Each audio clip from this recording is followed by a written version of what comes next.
Professor of Theatre at the American University of Sharjah. belong to America. No, no, American University in Sharjah, Emirates. Your citizenship. My citizenship, UK. Okay. Sir, we are celebrating today Sindhi Culture Day. So Indus Valley civilization is one of the oldest civilization of the world. What do you say about it?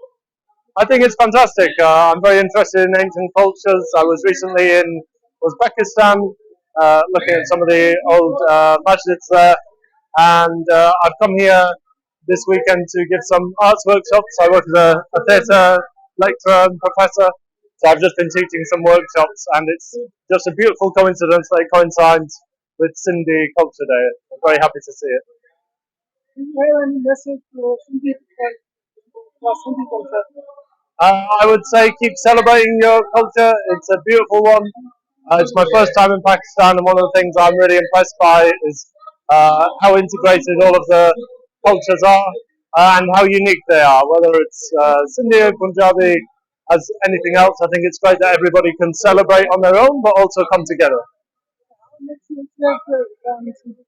Colors of Sindhi culture. I couldn't tell you too much about Sindhi culture. I know there's a lot of Sindhi